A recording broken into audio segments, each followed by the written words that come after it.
গঙ্গাসাগরে নতুন ইতিহাস। চেনা মেলার ভিড়ে এবার অচেনা ছবি। এ প্রথমবার গঙ্গাসাগরে কিন্নার সাধকদের আখড়া। কপিল মুনির আশ্রমের পেছনে ধুনোর ধোয়া আর মন্ত্রোচ্চারণের মাঝে এবার এক নতুন অধ্যায়ের সূচনা হলো। মেলা প্রাঙ্গণে নাগা সাধুদের চেনা ভিড়ের মাঝেই প্রথমবারের মতো আখড়া গেড়েছেন কিন্নার সাধকেরা। জুনা আখড়ার অধীনে থাকা এই পাঁচজন সাধক যেন যুগ যুগ ধরে চলে আসা সামাজিক বিভেদের দেওয়াল ভেঙে এক অনন্য নজির সৃষ্টি করলেন।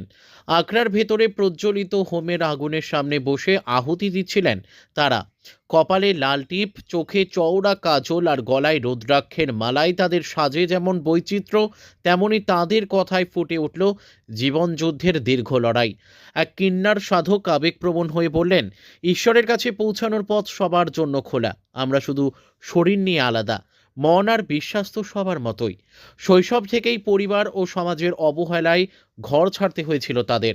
রাস্তায় ঘুরে বেড়ানো সেই কঠিন দিনগুলোর স্মৃতি রোমন্থন করে অন্য এক সাধক জানালেন, সাধনার পথই তাদের মানুষ হিসেবে প্রকৃত সম্মান দিয়েছে।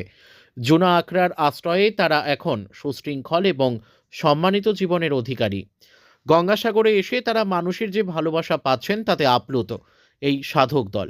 পুণ্যার্থীরা কেবল কৌতূহল নিয়েই নয়, বরং শ্রদ্ধা ভরে তাদের আশীর্বাদ নিচ্ছেন।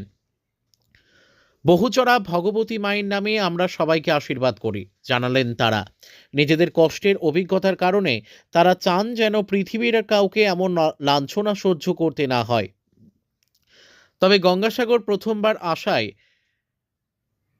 জল, বিদ্যুৎ এবং খাবারের কিছু সমস্যার সম্মুখীন হতে হয়েছে তাদের। সরকারের কাছে ন্যূনতম সুযোগ সুবিধার আর্জি জানিয়ে তারা বলেন, আমরা ভিক্ষা চাই না, শুধু সাধনার পরিবেশ চাই। সীমাবদ্ধতা সত্ত্বেও এই কিন্নার সাধকদের চোখে আজ স্বীকৃতির তৃপ্তি।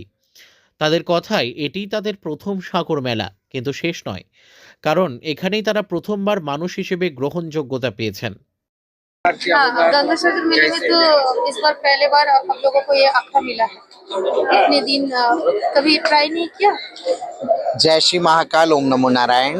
प्रथम बार हमारा किन्नर अखाड़े का यहाँ पे आगमन हुआ और यहाँ जितने श्रद्धालुगण आए हुए हैं सबको हमारे दिल से आशीर्वाद और हार्दिक शुभकामनाएं गंगा सागर मेले की। और किन्नर अखाड़ा प्रथम बार आया है और आगे भी आता रहेगा।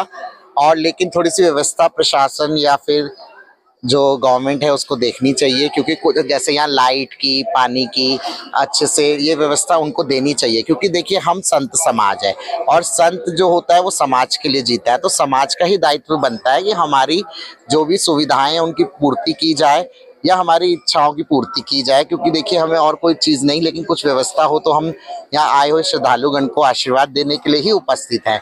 और पूरा जूना अखाड़ा सारे नागा साधु सन्यासियों के साथ किन्नर अखाड़ा, जैसे नासिक, हरिद्वार, प्रयागराज या फिर उज्जैन में लगता है, वैसे ही गंगा सागर मेले में भी लगा है और आगे भी लगता रहेगा। आपके अखड़े में कितने लोग? हमारे अखाड़े में बहुत लोग हैं। अभी कुछ लोग आए हैं, बंगाल की महामंडलेश्वर हैं, हमारे आसाम की गायत्री माँ वो आई हैं। मैं दिल्ली से महामंडलेश्वर स्वामी डॉक्टर वैष्णवी जगदम्बा नंदगिरी में आई हूँ। हरिका नंदगिरी जी और अवंतिका चारुलता नंदगिरी, राम्या नंदगिरी, सभी लोग यहाँ उपस्थित हैं। और यहाँ खूब लोगों का आकर्षण का केंद्र हमारा ही अखाड़ा बना है, क्योंकि हम भोलेनाथ के लिए श्रृंगार करते हैं। महादेव बहुत अच्छा, इतना स्नेह, इतना सम्मान, और हम भी दिल से सम्मान, क्योंकि कहते हैं टिट फॉर टैट, जैसे को तैसा। जब हमें प्रेम मिलेगा तो हम भी लोगों को प्रेम ही देंगे। क्या नाम है? वैष्णवी जगदम्बा नंदगिरी, महामंडलेश्वर, किन्नर अखाड़ा, जूना अखाड़ा। দক্ষিণ 24 পরগনা থেকে রবীন্দ্রনাথ পড়ুয়ার রিপোর্ট, বিগ নিউজ বাংলা।